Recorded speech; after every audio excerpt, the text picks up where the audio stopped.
আমি যাব মদিনা, আমি দেখব মদিনা।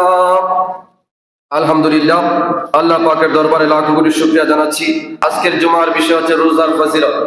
আমার আল্লাহ তাআলা ডাক দিয়া বললেন, ইমানদারের জন্য, রোজাদারের জন্য দুইটা আনন্দ। কয়টা আনন্দ?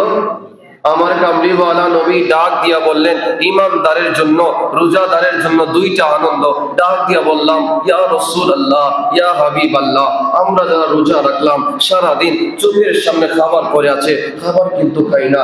ইফতারের সময় কতগুলো আইটেম সামনে পড়ে আছে, বান্দার গলা শুকিয়ে কাঠ হয়ে আছে, বান্দার পেটের মধ্যে অসংখ্য ক্ষুধা, ওই বান্দার সামনে খাবার পড়ে আছে। ডাক দিয়া বললাম, ও বান্দা, পেটের মধ্যে ক্ষুধা, খাচ্ছ না কেন? ওই বান্দা বলল, না না, আমি আমার মালিককে ভয় পাই। ডাক দিয়া বললাম, মালিককে কেন ভয় পাও? তুমি কি জান্নাত দেখেছো? ওই বান্দা বলল, না না, আমি জান্নাত দেখি নাই। ডাক দিয়া বললাম, জাহান্নাম দেখেছো? ওই বান্দা বলল, না না, আমি জাহান্নাম দেখি নাই। তাহলে ডাক দিয়া বললাম, তাহলে খাচ্ছ না কেন? পেটের মধ্যে এত ক্ষুধা। ওই বান্দা বলল, না না, আলেমের জমানে শুনেছি রোজা না রাখলে জাহান্নামে যাওয়া লাগে, এই জন্য আমি এত ক্ষুধার্ত হওয়া সত্ত্বেও, সামনে খাবার থাকা সত্ত্বেও আমি খাই না, গলা শুকিয়ে আছে, পানি পান করি না। ডাক দিয়া বললাম, ইয়া রাসূলুল্লাহ, ইয়া হাবিবাল্লাহ, বান্দা এত বড় ত্যাগ স্বীকার করলো, ক্ষুধা থাকা সত্ত্বেও খায় না, তৃষ্ণা থাকা সত্ত্বেও পান করে না।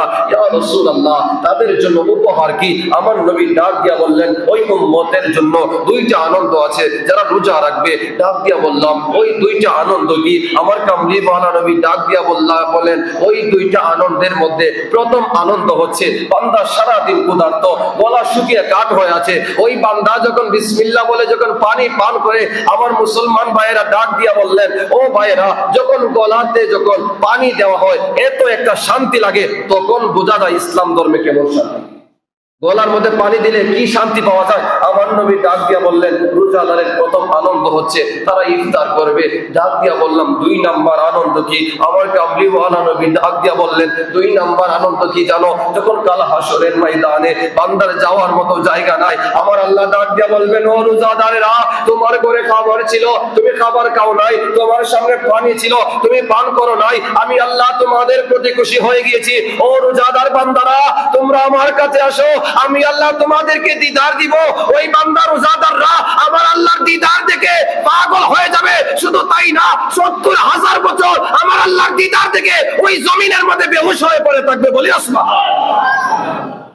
যে ব্যক্তি রমজানের রোজা রাখবে এবং কোরআন তেলাওয়াত করবে, রমজান মাস আসলে কিন্তু আমাদের পরিবারের সবাই কোরআন তেলাওয়াত করে, মা বোনেরা, ঠিক না? ওই রমজান মাসে দেখবেন কোরআন শরীফ বের করে ওই টেবিলের উপর থেকে, ওই বা একটা সুবিসের ভিতর থেকে দেখা যায় কোরআন শরীফের মধ্যে ময়লা পড়ে আছে, আবর্জনা পড়ে আছে। ওই যে 11 মাস ব্যবহার হয় নাই, ওই 1 মাস কোরআন তেলাওয়াত করে। কোরআন শরীফের দিকে তাকালে মনে হয় যে ঘরের মধ্যে সবচাইতে অবহেলিত একটা বস্তু, অথচ কোরআন আমাদের কন্টিনিউ করা উচিত ছিল। আগে যখন আমরা ছোট ছিলাম, মুরব্বীরা আমার সাথে একমত হবেন আশা করি, যখন আমরা ছোটবেলা মক্তব্য যাইতাম, প্রত্যেকটা ঘর থেকে কোরআনে আওয়াজ হইত, প্রত্যেকটা ঘর থেকে আমার মা বোনেরা কোরআন তেলাওয়াত করতো গুনগুন শুনে, ঠিক কিনা? এখন কি সেটা আছে? কারণ আমার মা বোন রাত্রে 12টা-1টা পর্যন্ত টিকটক রিলস দেখতে দেখতে ঘুমিয়েছে, সকাল 9টার সময় তার ঘুম ভাঙে, তার ফজর গেল কই, তাহাজ্জুদ গেল কই, কোরআন তেলাওয়াত গেল কই। ওই বান্দি রাত্রে 12টা-1টা পর্যন্ত টিকটক দেখে, সাথে তার সন্তানও নাই, সাথে তার নিজের কোরআন তেলাওয়াত গেল, নামাজ গেল, ওই বান্দার সন্তানের মক্ত পর্যন্ত গেল। অনেক সন্তান এসে বলে যে, তুমি গতকালকে আসো নাই কেন? বলে, হুজুর ঘুম থেকে উঠতে পারি নাই। ঘুম থেকে উঠার দায়িত্ব কি বাচ্চা? ঘুম থেকে উঠার কি দায়িত্ব এই বাচ্চা? এই বাচ্চাকে ঘুম থেকে উঠানোর দায়িত্ব তার মায়ের ছিল, তার বাবার ছিল। ওই মা বাবা যদি রাত্রে সকাল 10টা-11টা পর্যন্ত কোনো বাচ্চাকে মন করে বক্তব্য আসে। আজকে সমাজের মধ্যে কোরআন তেলাওয়াত নাই।